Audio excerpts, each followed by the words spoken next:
Hello, ഇന്ന് ഞാൻ വന്നിട്ടുള്ള നല്ല അടിപൊളിയായിട്ടൊരു ഡ്രിങ്കിൻ്റെ റെസിപ്പി ആയിട്ടാണ് കേട്ടോ.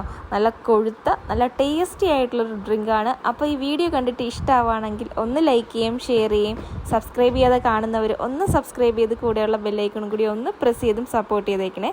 അപ്പോൾ ഇത് ഉണ്ടാക്കാനായിട്ട് ഞാനൊരു മിക്സിയുടെ ജാർ എടുത്തിട്ടുണ്ട്. നല്ല പഴുത്ത ഒരു മാങ്ങ എടുത്തിട്ടുണ്ട് കേട്ടോ. അതിലേക്ക് ആവശ്യത്തിന് പഞ്ചസാര ചേർത്ത് കൊടുക്കുക. ഒരു 1/4 ടീസ്പൂണോളം വാനില എസൻസ് ചേർത്ത് കൊടുക്കുക. ഒരു 2 കപ്പ് തണുത്ത ഫ്രോസൺ മിൽക്കാണ് എടുത്തിട്ടുള്ളത്.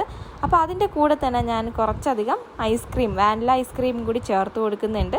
ഇത്രയും ചേർത്തിട്ട് നന്നായിട്ട് തന്നെ ഒന്ന് അടിച്ച് ക്രീം മാതിരി ഒന്ന് ആക്കിയെടുക്കുക. അപ്പോൾ അതാ നല്ല ക്രീമി ആയിട്ടുള്ള നമ്മുടെ മാംഗോ ഷേക്ക് ഇവിടെ റെഡി ആയിട്ട് കിട്ടിയിട്ടുണ്ട്.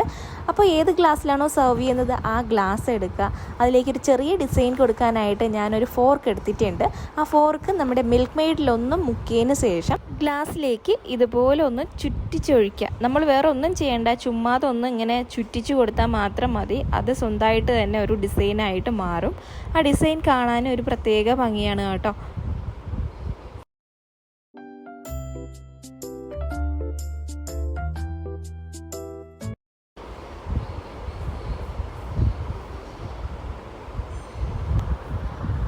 അപ്പോൾ ഞാൻ ഇനി മാംഗോ ഷേക്ക് ഇതിനകത്തോട്ട് ഒഴിച്ചു കൊടുക്കുവാണ്. നല്ല കറക്റ്റ് ക്രീമി കൺസിസ്റ്റൻസിയിൽ തന്നെ എനിക്കിവിടെ കിട്ടിയിട്ടുണ്ട്. ഈ ഒരു കൺസിസ്റ്റൻസിയിലാണ് കേട്ടോ ഇതിൻ്റെ ടേസ്റ്റ്. അപ്പോൾ ഉറപ്പായിട്ടും ഇങ്ങനെ തന്നെ ഒന്ന് ചെയ്തെടുക്കാനായിട്ട് നോക്കുക.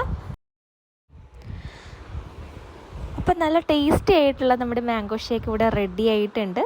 കുറച്ച് മാംഗോ ക്യൂബ്സ് ഇതുപോലെ ചെറിയ ചെറിയ പീസായിട്ട് കട്ട് ചെയ്ത് ഇതിൻ്റെ പുറത്തോട്ട് ഇട്ട് കൊടുക്കുക. അപ്പോൾ അത് ഈ ഷേക്ക് കുടിക്കുന്ന സമയത്ത് ഇടയ്ക്കിടയ്ക്ക് കടിക്കാൻ കിട്ടുമ്പോൾ ഒരു പ്രത്യേക ടേസ്റ്റാണ് കേട്ടോ. ഇനി നമ്മൾ നേരത്തെ ചെയ്തതുപോലെ തന്നെ ഒരു ഫോർക്ക് എടുത്തിട്ട് മിൽക്ക് മെയ്ഡിലൊന്നും മുക്കിയതിന് ശേഷം ഇതിൻ്റെ പുറത്തോട്ട് അങ്ങോട്ടും ഇങ്ങോട്ടും ആക്കി കൊടുത്താൽ ഒരു ഡിസൈൻ പോലെ നമുക്ക് കിട്ടും. അത് കാണാനൊരു പ്രത്യേക ലുക്കാണ് ഈ ഒരു ഡ്രിങ്കിന്. അപ്പോൾ ഇതുപോലെ ചെയ്ത് നോക്കാത്തവർ ഇതുപോലെ ചെയ്ത് നോക്കി നിങ്ങളുടെ ഫീഡ്ബാക്ക് അറിയിക്കുക. അപ്പോൾ ഈ ഒരു ചൂടിനും അതുപോലെ തന്നെ നമ്മുടെ ഈ ഒരു നോമ്പിനും ഒക്കെ കുടിക്കാനായിട്ട് പറ്റിയ നല്ല അടിപൊളി ഒരു റെസിപ്പിയാണ്. ഉറപ്പായിട്ടും ട്രൈ ചെയ്യുക. നിങ്ങളുടെ ഫീഡ്ബാക്ക് അറിയിക്കുക. വീഡിയോ ഇഷ്ടമാവുകയാണെങ്കിൽ ഒന്ന് ലൈക്ക് ചെയ്തും ഷെയർ ചെയ്തും സപ്പോർട്ട് ചെയ്തേക്കണേ.